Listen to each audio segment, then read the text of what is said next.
We have to judge according to the last and final revelation, the glorious Quran. You have to ask them, where does the Quran say it is not good to attend Islamic lectures? In fact, the Quran says, "Fas'alu ahli zikri in kuntum la ta'lamun." If you don't know, ask the person who's knowledgeable. So you have to tell them that let us make the Quran as the guideline. That is what every reader of the Quran should do. When you read the Quran, you should try and reflect it with your life. If the Quran says don't do extra, इस्लाम की तरफ बुलाना हर मुसलमान का फर्ज है, मगर ऐसे लोगों को क्या किया जाए जो खुद को नेक अमाल करते नहीं मगर दूसरों को भी रोकते हैं। डॉक्टर जाकिर नाइक के पास एक लड़की आई जिसका नाम जरीन फिरदौस था और इसका ताल्लुक भारत से था। इसके रिश्तेदार इसे अच्छे कामों से रोक रहे थे, उसको तबलीगी इज्तिमात में जाने की इजाजत नहीं देते थे और इस चीज को बुरा समझते थे। भारत में दीनी इज्तिमात तो वैसे ही बहुत कम होते हैं क्योंकि वहाँ की हुकूमत हिंदू मत के अलावा किसी और मजहब की तबलीग की इजाजत नहीं देती। ऊपर से यही इज्तिमाई सोच इस्लाम समेत दीगर मजाहिब के लोगों के जहनों में भी डाल दी गई कि इसलिए लोग अपने दीन के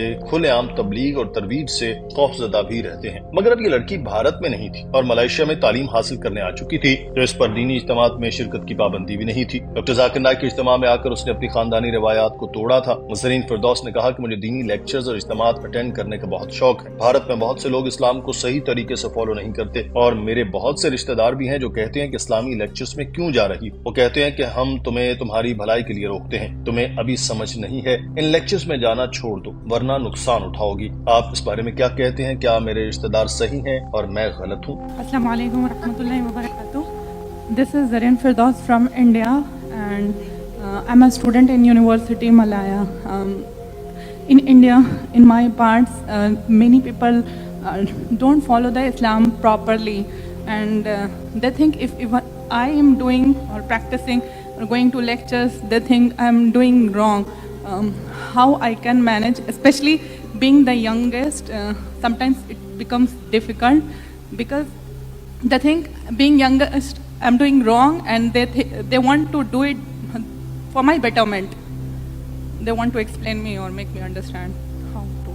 डॉक्टर जाकिर नाइक ने जरीन फिरदौस को बताया कि मुझे इस चीज पर बहुत हैरत हुई कि लोग दीन से रोक रहे हैं। जो रिश्तेदार आपसे ऐसा बोल रहे हैं, आप उनसे सवाल करें कि मुझे बताएं कि इस चीज में गलत क्या है। आप उन्हें वाज़े बताएं कि आप कुरान पाक की पैरवी कर रही हैं। आपको कुरान और हदीस में अपनी जिंदगी का जायजा लेना चाहिए। ऐसे ही आप उनसे भी पूछें कि मुझे बताओ कि मेरे अमाल में ऐसा क्या गलत है। कहाँ कुरान पाक में लिखा है कि इस्लामी लेक्चर्स में जाना गलत है? यकीनन आपके इन रिश्तेदारों के पास कोई जवाब नहीं होगा। कुरान पाक तो कहता है कि अगर तुम इल्म नहीं रखते तो उनसे पूछो जो जानते हैं। आप उन लोगों से कहें कि सही और गलत का फैसला करने के लिए कुरान पाक मौजूद है। कुरान पाक में से बताएं कहाँ लिखा है कि लेक्चर्स और इज्तिमात में जाना गलत है। कुरान पाक में लिखा है कि आपको उन लोगों के साथ उठना बैठना चाहिए जिनके पास इल्म है, जो दीन पर है, जो हक पर है, जो सिरात मुस्तकीम पर है। आप उनसे ये सब सवाल करें और उन्हें अपने इल्म की बिना पर भी कायल करें। उम्मीद है वो ख्यालात अपने जहन से निकाल कर न सिर्फ आपको लेक्चर्स में जाने की इजाजत देंगे बल्कि वो खुद भी लेक्चर्स अटेंड करना शुरू कर देंगे।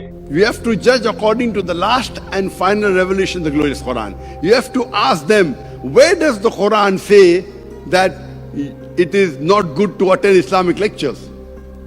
In fact, the Quran says in Surah Anbiya chapter 21 verse number 7 and Surah Nahl chapter 16 verse 43, "Fas'alu ahli zikri in kuntum la ta'lamun." If you don't know, ask the person who's knowledgeable.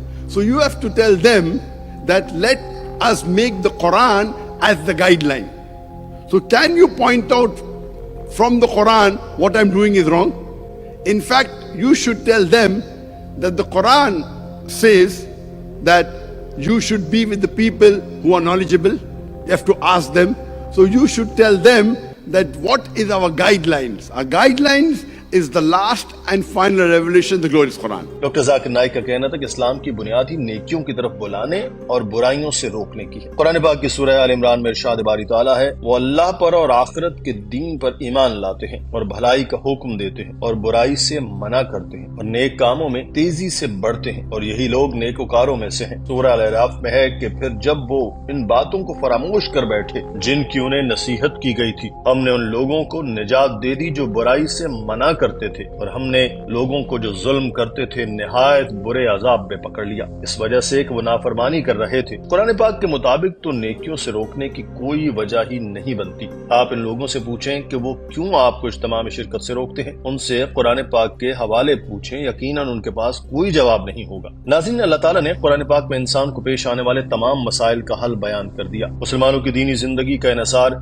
इस मुकद्दस किताब से वाबस्तगी पर है और ये इस वक्त तक मुमकिन नहीं जब तक इसे पढ़ा और समझा न जाए। अपने अमाल का कुरान पाक से मवाजना करने से हम अपनी जिंदगी को बेहतर बना सकते हैं, मगर क्या ऐसा करना दुरुस्त है या फिर हमारे अमाल इस काबिल ही नहीं कि हम इस पाक किताब से अपनी जिंदगियों का मवाजना करें। ऐसा ही सवाल यास्मीन नामी एक तालिबा ने डॉक्टर जाकिर नाइक से मलेशिया में किया था। उसने कहा कि मैं कुरान पाक की आयात और तफसीर से अपने जज्बात और एहसासात का मवाजना कर रही थी। जब मैंने अपना जायजा लिया तो मैं इस चीज पर हैरान हुई कि आखिर कब तक मैं अपना अक्स कुरान पाक में देख सकती हूँ। मेरा सवाल यह है कि मैं जब अपनी जिंदगी का कुरान पाक से मवाजना कर रही होती हूँ तो क्या इसकी कोई हद है?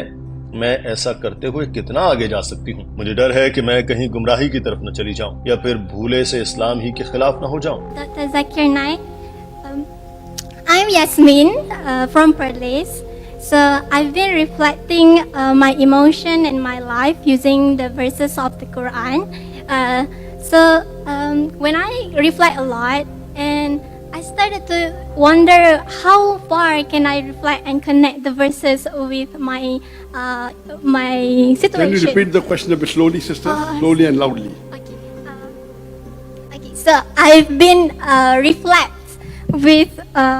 I've been reflecting with my life with the verses of the Quran. So I'm just wondering, is there any limit that I can connect with my situation? I'm scared that I connect a lot and I might go astray.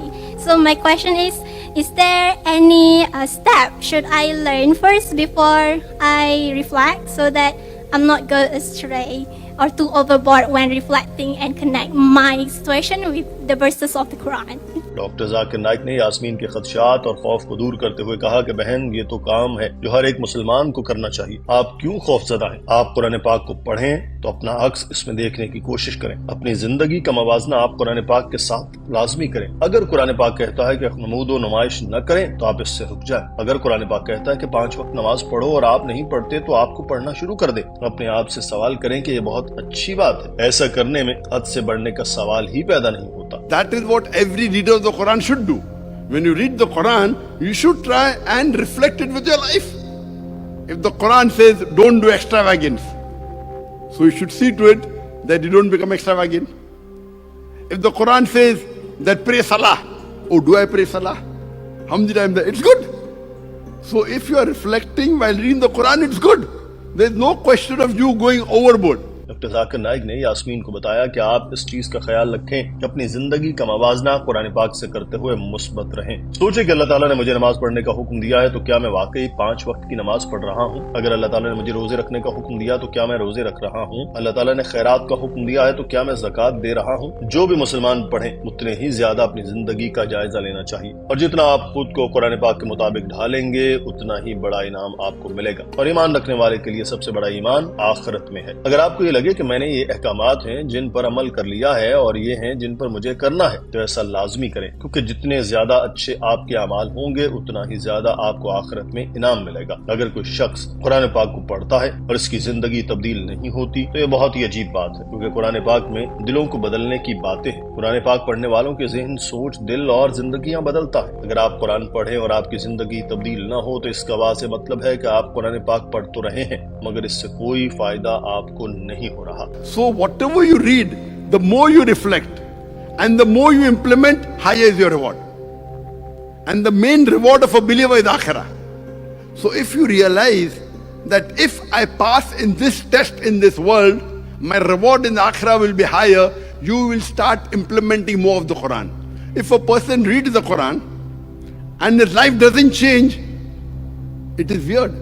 This Quran has the capacity of changing the hearts, changing the minds, changing the life. So if you read the Quran and your life doesn't change, then you're not benefiting from the Quran. Doctor Zakir Naik ने नसीहत की कि अगर आपको अरबी जबान की समझ नहीं आती तो आपको लाजमी तौर पर इसका तर्जुमा अपनी जबान में लेना चाहिए। कुरान पाक को जितना समझ कर पढ़ेंगे उतना ही फायदा होगा। जितना ज्यादा हो सके कुरान पाक को समझ कर पढ़ें। कुरान पाक की हिदायत के मुताबिक अपनी जिंदगी का जायजा लें तो इंशाअल्लाह आपकी दुनिया भी तब्दील होगी और आखिरत भी अच्छी रहेगी। नाज़रीन, आज की वीडियो के बारे में आपकी राय क्या है कमेंट सेक्शन में जरूर आगाह कीजिए और अगर आपने हमारे चैनल दीन दुनिया को सब्सक्राइब नहीं किया तो अभी सब्सक्राइब कर लीजिए और बेल आइकॉन को भी प्रेस कर लीजिए ताकि हर आने वाली ऐसी ही मालूमाती वीडियोस आप तक बर वक्त पहुंचती रहे। अपना ख्याल रखिएगा। अल्लाह हाफिज।